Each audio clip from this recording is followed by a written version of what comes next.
taken into consideration, it may be certainly discussed. అన్ని మేలే April లేవు జూన్ లేవు అందులో నేను ఏప్రిల్ లేదు జూన్ లేదు అసలు అది కూడా పెట్టలేదు కదా. ఇప్పుడు నేను అనేది క్రూషియల్ టైంలో చంద్రబాబు నాయుడు గారు కూర్చొని మే బదులు షుడ్ పెట్టేయచ్చు కదా, మరి మీరు ఎందుకు నిద్రపోతున్నారు?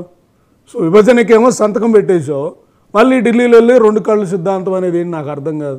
అంటే అన్ని కర్ణుడు ఎందుకు చచ్చిపోయాడు అందరు కలిపి చంపారని నేను చెప్పేది. నేను అనేది అదే ఆ మే బదులు షుడ్ పెట్టచ్చు అని చెప్పచ్చు కదా. మీరు చెప్తారా ఇక మేలు ఉండవు జూన్ లో వచ్చేస్తా?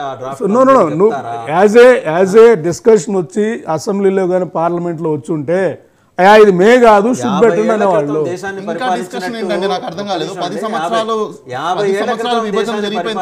ఇవాళ కూడా పరిపాలిస్తామని కాంగ్రెస్ భావిస్తే మాత్రం నేను అనేది ఆ రోజు ఒక కాంగ్రెస్ నేను చెప్పేది 10 ఏళ్ల పాటు మీకు దిక్కు దివాణం లేకుండా చేశారు. ఇప్పుడు నేను అనేది ఇప్పుడు ఏం జరుగుతుందని చెప్తున్నా. ఇప్పుడు మీ ప్రభుత్వంలో ఏం జరుగుతా ఉంది? హోదా అన్నారు, ఏం జరగలేదు.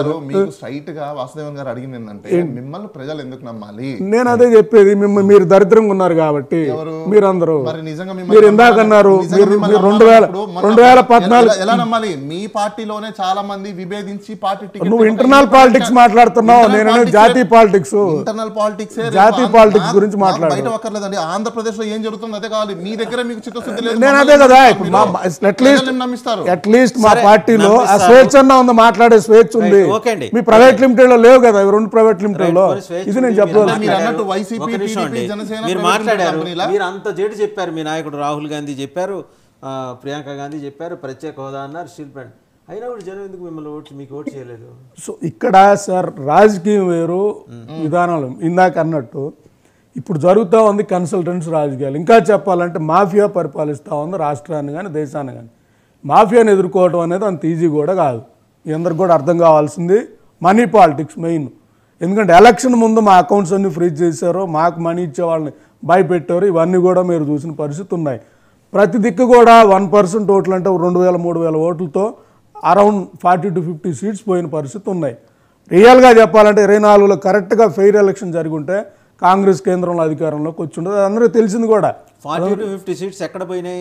ఆల్మోస్ట్ నార్త్లో మీరు తీసుకుంటే స్టాటిస్టిక్స్ ప్రకారం 1000-2000 ఓట్లలో పోయినాయి. మీరు చెప్పింది నిజమే, బీజేపీకి పోయినాయి 40 నుంచి 50 సీట్లు. సో నేను అనేది కాంగ్రెస్ పోయి కాంగ్రెస్ కూటమికి పోయి అదే బీజేపీకి 40 పోతాయి. నేను అనేది ఇప్పుడు సార్ ఒక ఎలక్షన్లో లెవెల్ ఫీల్డ్ గేమ్ ఉండాలా లేదా? ఎలక్షన్ కమిషన్ ఒకరి మీద ఈడీ దాడులు చేసి ఇంకొకరి మీద ఈడీ దాడులు చేయకపోతే బీజేపీ నాయకుల మీద కూడా వరుసగా నేననేది ఎక్కడ జరిగాయి? లైట్ గా జరిగి. ఇప్పుడు నేను చెప్పేది ఎలక్షన్ లో మీరు చెప్పండి. నేననేది ఈడీ దాడులు జరిగిన తర్వాత బీజేపీలు ఎందుకు చేరితే పునీతులు ఎట్లా అయిపోతారు వాషింగ్ మిషన్ లో బయటకు వచ్చినట్లు. ఇప్పుడు మీరు ఈడీ దాడులు చేశారు, చేసిన తర్వాత బీజేపీ జారంగానే ఎందుకు అయిపోతుంది ఇవన్నీ కూడా? అంటే దేశంలో ఎక్కడ జరుగుతూ ఉన్నాయి? నేను అదే చెప్తున్నా. నేను అదే చార్టెడ్ అకౌంటెంట్ గా ఎక్కువ సమాచారం ఉంటుంది. ఏమంటే ఎంతమంది అంటే మీ 19 మంది ఎమ్మెల్యేల మీద ఈడీ దాడులు జరిగినాయి. నేను చెప్పే దేశంలో మొత్తం లిస్ట్ తీయండి, ఎంతమందిలో వీళ్ళు ఎంతమంది ఉన్నారు. నేనంటే మొత్తం దేశం లిస్ట్ తీయండి అంటున్నా. మొత్తం దేశం లిస్ట్ తీయండి. అవును, ఎలక్షన్ ముందు కాంగ్రెస్ అకౌంట్లు ఎందుకు ఫ్రీజ్ చేయాలి? 5000 పైగా ఎలక్ట్రల్ బాండ్ తీసుకున్న బీజేపీ సాంప్రదాయ శుద్ధపూస కాంగ్రెస్ వచ్చాక అవినీతి చేసిందా? 220 కోట్ల ఎలక్షన్ తీసుకున్న అరవింద్ కేజ్రీవాల్ సో అవినీతి చేశాడు. బీజేపీ 6000 కోట్ల ఎలక్ట్రల్ బాండ్ తీసుకున్న బీజేపీ అవినీతి చేయలేదు. ఇదే రాజకీయం. లెవెల్ ఫీల్డ్ ఉన్నప్పుడు, మనీ రాజకీయాలు ఉన్నప్పుడు ఒక పార్టీకి అలో చేసి ఇంకో పార్టీకి అలో చేయకపోవడం కరెక్ట్ కాదు కదా.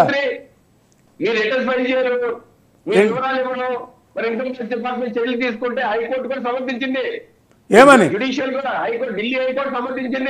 అన్ని సమర్థిస్తాయి, అన్ని కలుస్తాయి. నేను అదే చెప్పేది. ఇక్కడ నేను అడుగుతున్న ప్రశ్న 6000 కోట్లు ఎలక్ట్రల్ బాండ్ ద్వారా తీసుకున్నారు.